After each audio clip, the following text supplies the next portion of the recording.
Hi കൂട്ടുകാരെ, എല്ലാ കൂട്ടുകാർക്കും മലയാള സ്റ്റോറീസിൻ്റെ മറ്റൊരു വീഡിയോയിലേക്ക് സ്വാഗതം. ഇന്ന് നമ്മൾ പറയാൻ പോകുന്നത് ആമയുടെയും മുയലിൻ്റെയും കഥയാണ്. ഇത് കേൾക്കാത്ത കൂട്ടുകാർ തീരെ ഉണ്ടാവില്ല അല്ലേ? എല്ലാവർക്കും അറിയാം, ഒട്ടുമിക്ക കൂട്ടുകാർക്കും അറിയാം. ഇനി അറിയാത്തവർ മാത്രം കേൾക്കുക, അറിയാവുന്നവർ അറിയാത്തവർക്ക് പറഞ്ഞു കൊടുക്കുകയും ചെയ്യാം അല്ലേ? അതല്ലേ നല്ലത്. കൂട്ടുകാർക്ക് കഥയൊക്കെ ഇഷ്ടമുണ്ടാവും എന്ന് വിചാരിക്കുന്നു. അപ്പോൾ നമുക്ക് കഥയിലേക്ക് പോകാം. ഒരു കാട്ടിൽ ഒരു മുയലുണ്ടായിരുന്നു. ഈ മുയലിനെ സംബന്ധിച്ച് പറയുമ്പോൾ വലിയ ഓട്ടക്കാരനായിരുന്നു. കാട്ടിലേക്ക് വെച്ച് ഏറ്റവും വലിയ ഓട്ടക്കാരൻ എന്ന പേരുള്ള ആളായിരുന്നു ആര്? നമ്മുടെ മുയലച്ചൻ. അങ്ങനെ എല്ലാവരോടും മുയലച്ചന് വെല്ലുവിളി നടത്തും.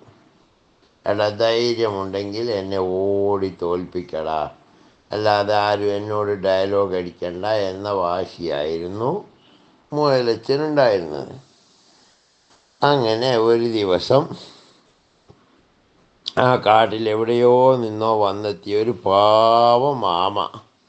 ഈ ആമക്ക് ഓടാൻ കഴിയില്ല, അതുപോലെ തന്നെ പതുക്കെ പതുക്കെ എഴഞ്ഞെഴഞ്ഞ് പോകുന്നൊരു ജീവിയാണ് ആമ. ആമക്ക് മുയലിനോട് ഓടി നേടാൻ കഴിയില്ല എന്ന് കേൾക്കുന്ന എല്ലാവർക്കും അറിയാവുന്ന കാര്യമാണല്ലോ. എന്നാലും മുയലിൻ്റെ വെല്ലുവിളി ആമച്ചാര് പറഞ്ഞു, ശരി, ഞാൻ നിന്നെ ഓട്ടത്തിൽ തോൽപ്പിക്കാം, എന്നാൽ നീ എന്താ ചെയ്യാന്ന് ചോദിച്ചു. അപ്പോൾ മുയലച്ചൻ പറഞ്ഞു, ഞാൻ ഈ കാട് വിട്ട് എങ്ങോട്ടേക്കെങ്കിലും പോയിക്കോളും, എന്നെക്കൊണ്ട് നിങ്ങൾക്കാർക്കും യാതൊരു ഉപദ്രവവും ഉണ്ടാവില്ല എന്നൊക്കെ വലിയ അഹങ്കാരം പറഞ്ഞു മുയലച്ചൻ. അങ്ങനെ ഒരു ദിവസം ഇവർ രണ്ടുപേരുടെയും ഓട്ട മത്സരത്തിൻ്റെ തീയതിയൊക്കെ തീരുമാനിച്ചു. എല്ലാ മൃഗങ്ങളൊക്കെ പരിപാടി കാണാൻ വേണ്ടിയിട്ടെത്തി. അങ്ങനെ എന്ത് ചെയ്ത് ഇവർ കാട്ടിൽ നിന്ന് ഒരറ്റത്ത് നിന്ന് മറ്റേ അറ്റത്തേക്കാണ് ഓടേണ്ടത്. ആദ്യം എത്തുന്നവരാണ് വിജയിക്കുന്നത്. അപ്പോൾ മത്സരം തുടങ്ങിയ ഉടനെ മുയലൊരൊറ്റ ഓട്ടം ഏകദേശം കാടിൻ്റെ പകുതിയിലെത്തിയപ്പോൾ നോക്കുമ്പോൾ ആമയുടെ യാതൊരു അഡ്രസ്സും ഇല്ല. ആമയെ കാണുന്നത് പോയിട്ട് 7 അയലത്ത് പോലും എത്തിയിട്ടില്ല എന്ന് ആർക്ക് ബോധ്യമായി? മുയലച്ചന് ബോധ്യമായി. മുയലച്ചൻ ഉടൻ തന്നെ എന്ത് ചെയ്തെന്നറിയാം, ഏതായാലും ആമ പകുതിയെങ്കിലും എത്തട്ടെ, തൻ്റെ ഏകദേശം അടുത്തെത്തിയാൽ പിന്നെ തനിക്ക് ഓടിയിട്ട് ബാക്കിയുള്ള കാര്യം പൂർത്തിയാക്കാൻ പറ്റുമെന്ന് മുയലച്ചന് നല്ല ഉറപ്പുണ്ടായിരുന്നു. അപ്പോൾ കുറച്ച് നേരം മുയലച്ചൻ അവിടെ ഇരുന്നപ്പോൾ എന്ത് ചെയ്തെന്നറിയാം, മുയലച്ചനോടങ്ങ് ഉറങ്ങിപ്പോയി.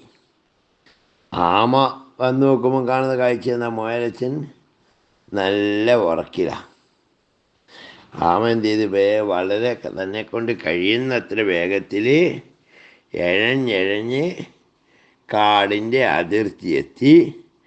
അവിടെ ബാക്കിയുള്ള മൃഗങ്ങളെല്ലാം കൂടി നിൽക്കുന്നുണ്ടായിരുന്നു. അവർ ഗംഭീര സ്വീകരണം നൽകി. ആർക്ക്? ആമച്ചാർക്ക്. ആ സ്വീകരണമൊക്കെ കഴിഞ്ഞിങ്ങനെ ഇരിക്കുന്ന സമയത്താണ് മുയലച്ചൻ എന്ത് ചെയ്യുന്നത്. അപ്പോഴത്തേക്ക് കടന്നുറങ്ങിപ്പോയ മുയലച്ചൻ എങ്ങനെ അറിയുമ്പോൾ സമയം വൈകുന്നേരമായി. ആമയാണെങ്കിൽ ഉച്ചയോടെ കാടിൻ്റെ അതിർത്തിയിലെത്തി. ഈ മറ്റ് മൃഗങ്ങളെ സ്വീകരണമൊക്കെ ഏറ്റുവാങ്ങി എല്ലാവരും പിരിഞ്ഞുപോയ സമയത്താണ് മുയലച്ചൻ എന്ത് ചെയ്യുന്നത്, ഉറക്കം തെളിഞ്ഞിട്ട് ഓടി വന്ന് നോക്കുമ്പോൾ കാണുന്ന കാഴ്ച എന്താ? മൃഗങ്ങളൊക്കെ ഓരോരുത്തർ ഓരോ വഴിയിലായിട്ട് പോകുന്നു. ആമയുടെ കയ്യിൽ വലിയൊരു ട്രോഫിയുണ്ട്. അപ്പം ചോദിച്ചു, എന്താ സംഭവിച്ചതെന്ന്. അപ്പം പറഞ്ഞു, മത്സരമൊക്കെ കഴിഞ്ഞു, ആമ ഓടിയെത്തി, മുയലച്ചൻ തോറ്റുപോയി. എന്തുകൊണ്ടാണ് മുയലച്ചൻ ആമയോട് തോറ്റുപോയതെന്ന് കൂട്ടുകാർക്കറിയോ? ആത്മവിശ്വാസം അമിതമാകരുത്.